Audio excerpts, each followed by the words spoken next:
นี่ก็บ่ค่อยเห็นไปทางพุ่นบ่ได้ไปข่าวเวียกเฮือนน้องหัวผู้ใดหน่วยได้บนน้อยเจ้าเฮ็ดเวียกหยังซะบดบางเถื่อดังกี้บางเถื่อกะบ่ได้อยู่เฮือนแล้วก็เป็นคนมันอ๋อบ่ค่อยมีเวลาไปโดยมื้อนี้คือได้อยู่เฮือนจ้ะมื้อนี้ว่าสิลงไปสอน ลงไปสิลงไปสอนได้อยู่บ่ได้ น้ำบกแห้งแล้วบ่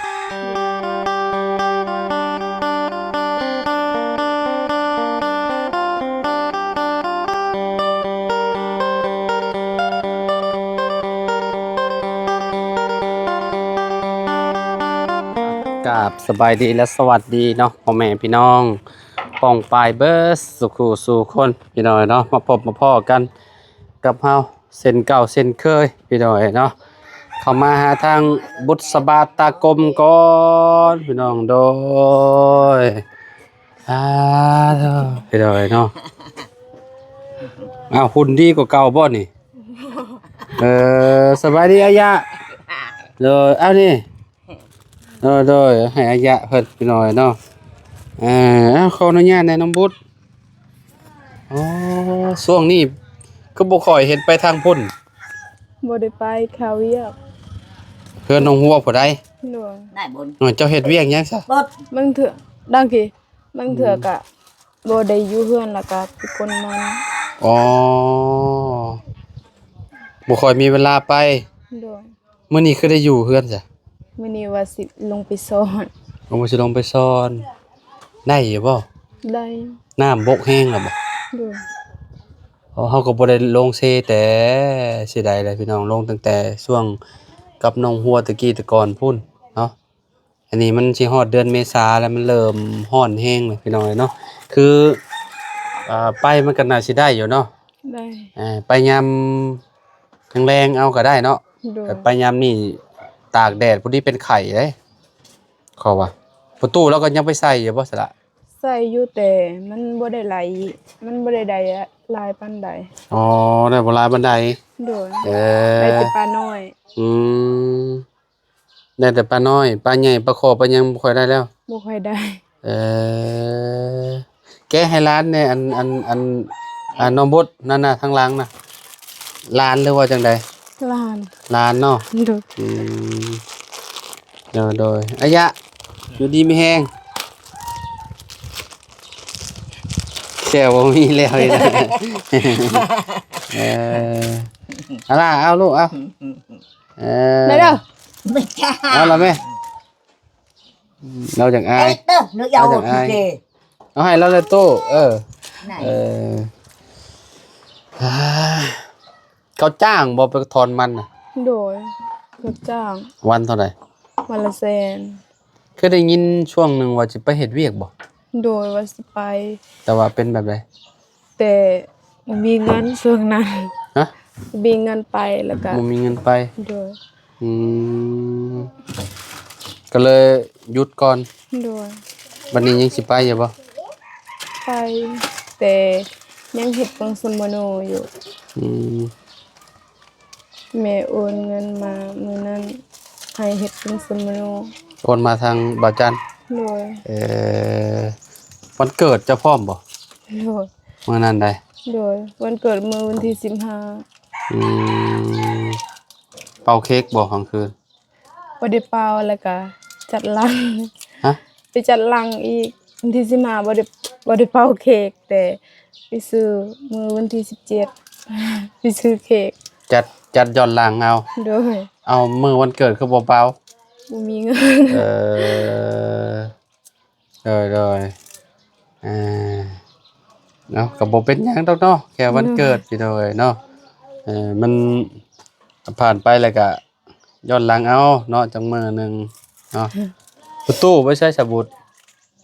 จักเราไปใส่ยังบ่อยู่โดยอันนี้บ่อนดังไฟนี่คืออันนั้นแล้วนี่เนาะง่ายมันอยู่พิดแล้วอ๋อ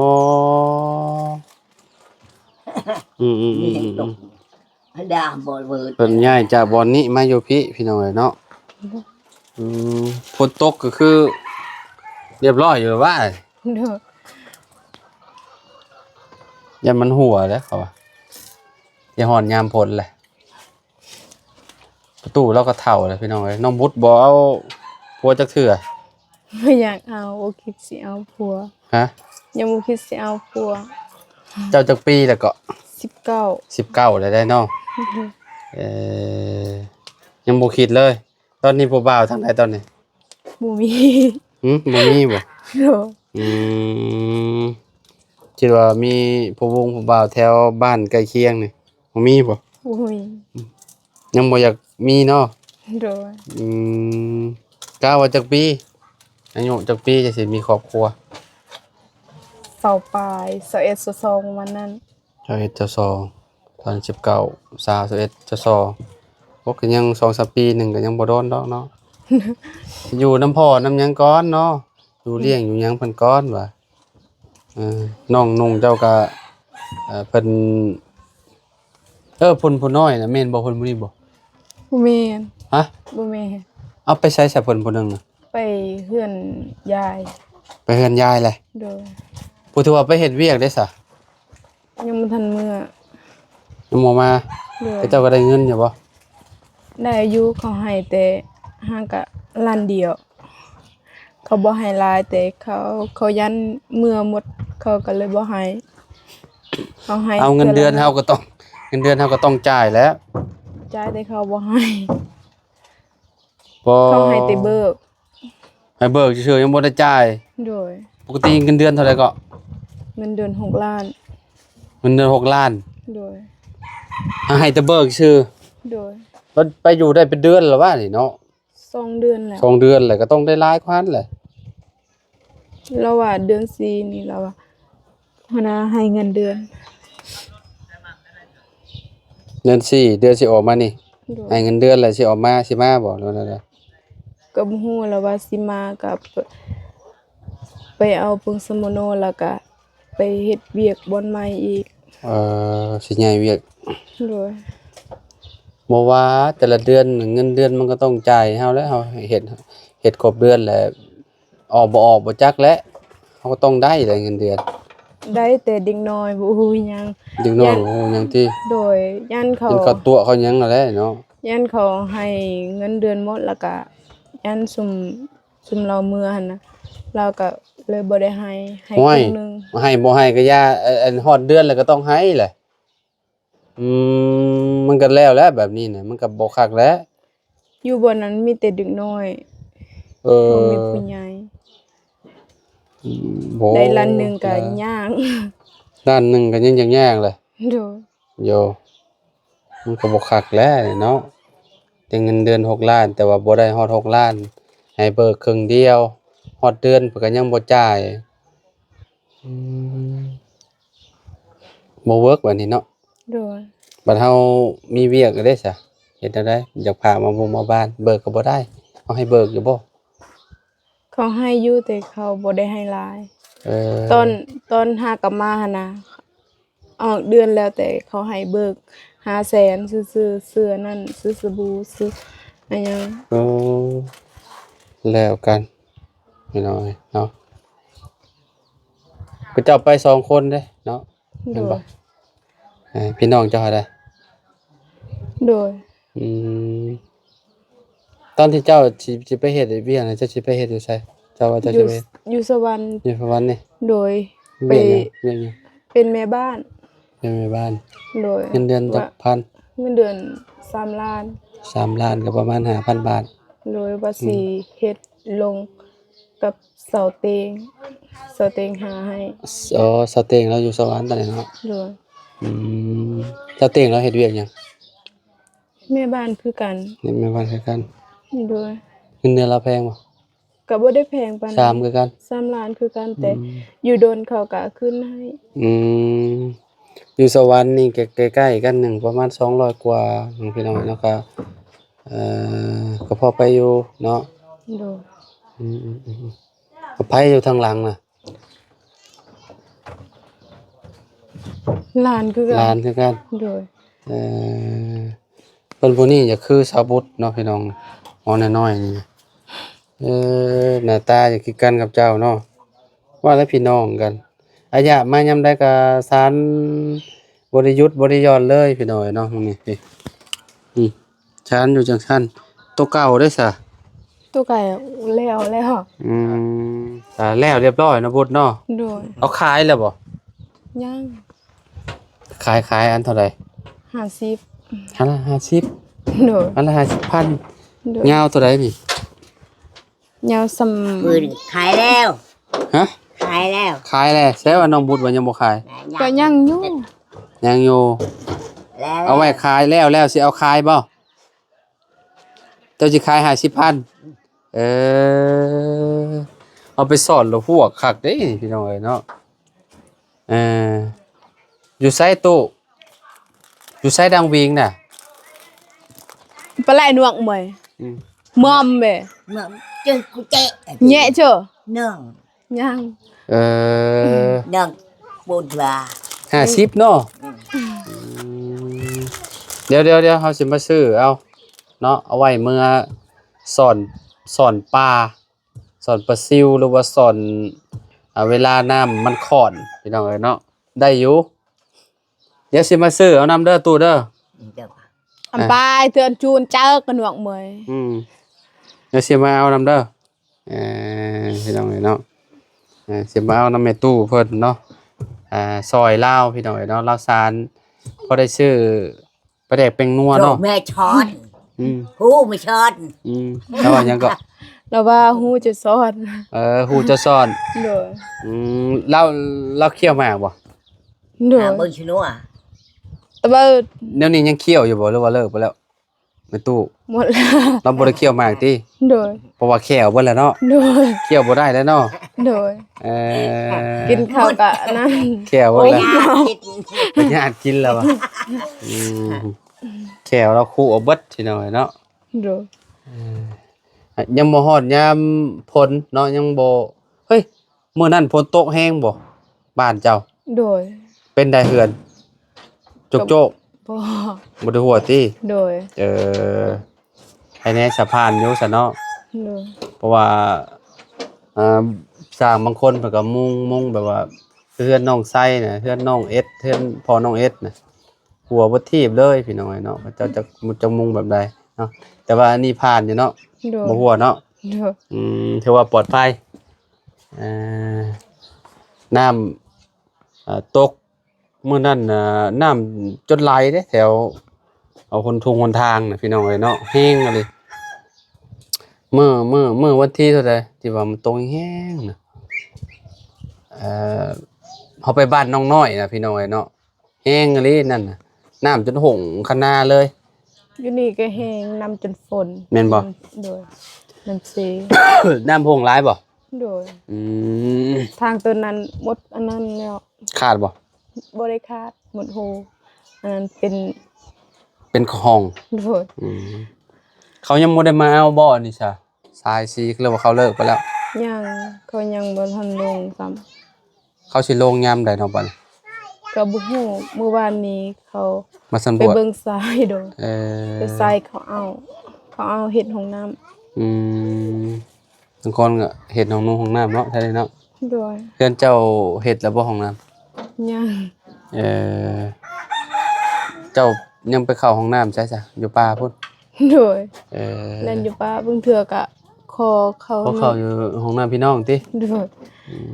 สมมุติว่าเฮ็ดอยู่ไสล่ะ เฮ็ดบอนอันนั้น ห้องน้ำเพิ่นเจ้านี่นะ โดย เจ้ากินน้ำอยู่ไสซะขมอนี่น้ำเซ โดยบางเทื่อก็กินน้ำเซบางเทื่อก็ขอนำพี่น้อง อืมน้ำเซยามนี้ก็พอกินอยู่มันบ่ขุ่นเนาะ โดย ก็นั่นว่ามันขุ่นก็กินยากแหละพี่น้องคือเฮ็ดหน้าตอนนั้นน่ะชมน้องหัวไปให้เอาน่ะกินอีหลีได้กินแท้เลยพี่น้องน่ะกินอยู่ในน้ำเซน่ะยามฝนมันฝันน้ำมันหลายอยู่แล้ว แต่ว่ายามนี้น่ะมันจะสิใสดีอยู่เนาะเอามาต้มเอาหั่นแหละเนาะ โดย เพิ่อๆบ่ต้มซ้ำก็คิดว่าเนาะกินแบบเพียวๆเลยเนาะ บ่ได้ต้มกินธรรมชาติเลย กินธรรมชาติเลย ตักแล้วก็กิน อืม บางเทื่อไปสอนหิวน้ำแล้วก็กินเลย บรรดาน้ำสะอาดนี่ ขนาดว่าอยู่ในโรงงานก็ยังบ่ปานใดล่ะพี่น้องเพราะว่ามันเป็นน้ำกันตองเนาะแต่ว่ามันก็ดีในระดับหนึ่งหั้นนะเนาะน้ำที่ดีที่สุดก็คือน้ำมะพร้าวแหละอยู่ อยู่ในมะพร้าวน่ะดีแฮงอันนั้นน่ะพี่น้องเอ้ยเนาะถือว่าสุดยอดเลยเนาะมันอยู่ในเทิงอยู่ในต้นมะพร้าวโอ้ยเป็นไปได้นี่กินจักประมาณ4-5 มื้อหรือว่าอาทิตย์หนึ่งเห็นผลแล้วกินน้ำมะพร้าวอ่ารู้สึกว่าแบบสะอาดแล้วแหละท้องเขานี่อ่ามีก็มีบ่หลายเนาะต้นมะพร้าวเท่านี้ก็ได้เนาะ โดย อืม บ่ได้ค่อยมีปานใด เพราะว่าเขาเจ้าเอ่อปลูกอยู่แต่ว่าก็บ่หลายปานใดเห็นน้ำต้นน้ำใดนี่นะพี่น้องเอ้ยเนาะ โดย อืมอ่ามีเวลาก็ไปเยี่ยมเราแหน่หนองหัวน่ะไปลิ้นน้ำเราแหน่ โดยมื้อ เราคิดฮอดอยู่ เมื่อวานนี้ว่าสิไปอยู่ อืม เมื่อวานนี้ข่อยก็ไปลินอยู่หั่นประมาณวัน3 โมง4 โมง สาเหตุที่บ่ได้ไปนี่คือแบบค่าเวียกแน่เนาะ โดย อืมในเฮือนแล้วก็นั่นแหละก็ไปเยี่ยมหมู่เยี่ยมครูแหน่เนาะเนาะอ่าเพิ่นก็มีเฮือนเป็นของตัวเองเลยก็สำ ส่ว บาย นห ขึ้ ลาน ย หลาย เขาบ่ได้อยู่เฮือน ไผบ่ค่อยอยู่เฮือนน้องหัว โดย น้องหัวเราก็เฮ็ดเวียกตลอดได้เราก็ได้ ที่เราก็เอาไปขายมันก็พอข้าวโพด โดย ขายข้าวโพด เราไปกับมานีเราไปขายนั่น ขาย แม่ สลี น ส่วนหลายเขาบ่ได้อยู่เฮือน บางทีค่ำๆเนาะ โดย ที่ค่ำๆเฮาก็เฮ็ดอยู่เฮ็ดกินมันค่ำมันมืดแล้วเฮาก็บ่ได้ไปเนาะ โดย มันก็ใกล้เติบเลยพี่น้องจากเฮือนน้องหัวมาเฮือนน้องบุตรก็ได้เนาะน้องบุตรย่างไปก็เติมนึงอยู่พี่น้องเอ้ยเนาะจังได๋ก็หักแพงก็คือเก่าแหล้วติ โดยฮักแพงคือเก่า บ่ได้มีอิหยังหรอกว่า โดย เออ เลยพี่น้องเอ้ยเนาะเอ้มื้อนี้ก็เนาะดนเฮาบ่ได้เข้ามาหาทางน้องบุตรนี่เนาะเข้ามาล่าสุดก็คือตอนอืมเดือนเมื่อกี้นี้เนาะเดือนจักวันที่เท่าใดแหละพี่น้องเอ้ยเนาะแต่ก็จำบ่ได้แล้วแหละเพราะว่าเดือนนี้ก็ใกล้สิสิ้นเดือนแล้วเด้ใกล้สิเบิดแล้วเอามื้อนี้วันที่เท่าใดแล้วบุที่19แล้ว โดย เนาะ วันที่19สิสิ้นเดือนแล้วสิฮอดยามสงกรานต์แล้วพี่น้องเอ้ยเนาะเดือน4เมษาสงกรานต์น้องบุตรก็ลินน้ำเซนี่แหละเนาะ โดย อืมบ้านเจ้าก็จัดบ่สงกรานต์กับไปลินเด้บ่ ก็ไปบางคนก็ไปบางคนก็บ่ได้ไปเขาส่วนหลายเขาไปยิงอยู่นํอันนั้นเซมเฮียงหั่นน่ะ เจเมืองเฮียงอยู่เซโปนบ่วะ โดย อ๋อโดยโอเคซะพี่น้องเอ้ยเนาะแล้วอ้ายไปปะเด้อเนาะ จังได้ก็เป็นกำลังใจให้คือเก่าก็เดิมพี่น้องแบบโดนๆจะเข้ามาหากันเทื่อนึงเนาะน้องบุตรเพิ่นก็บ่ค่อยมีเวลาปานใดเพิ่นก็จะไปบางทีเพิ่นก็ไปรับจ้างกดหมอกกดมันเนาะ โดย ได้พอได้เติมบัตรเติมเงินเนาะอืมบ่มีรถขี่ก็ไปนำหมู่บ่ โดย เวลาเราไปซื้อแนวอยู่แนวกิน โดยไปนำหมู่ อืม เวลาไปตลาดละ อืม ส่วนหมู่ไปส่ง ให้หมู่ไปส่งเติมน้ำมันให้เขา โดย อ๋อประมาณนั้นเนาะโอเคนะบ่าวไปเลยเด้อสบายดีเด้อบุตรเด้อเนาะพี่น้องเอ๋ยเนาะก็เป็นอีกครอบครัวหนึงเนาะน้องบุตรสบายพี่น้องเอ๋ยเนาะ ทางทีมงานซอยเพิ่นมาเนาะซอยจนได้เฮือนได้ซานหลังงามๆอยู่พี่น้องเอ๋ยเนาะนี่แหละเฮือนหลังนี้แหละเนาะปัจจุบันนี่เพิ่นก็อาศัยอยู่กับพ่อเพิ่นน้องเพิ่นพี่น้องเอ๋ยเนาะ อายะเราก็ดุได้พี่น้องเนาะเฮ็ดอันนี้ตลอดเลย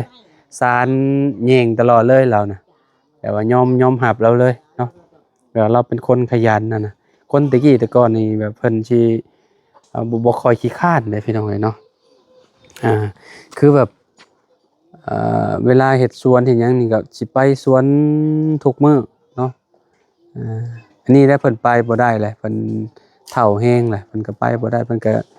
เย้เนาะพ่อแม่พี่น้องเนาะจังได้ก็ขอบคุณ FC เบิร์ดสุขุสุคนเนาะที่ติดตามและเป็นกำลังใจให้เด้อพี่น้องเด้อเนาะบ่ว่าสิอยู่ฝั่งไทยฝั่งลาวและทางต่างประเทศนํเอาสำหรับคลิปนี้ก็ขอตัวแล้วพี่น้องพบกันใหม่เด้อเนาะสบายดี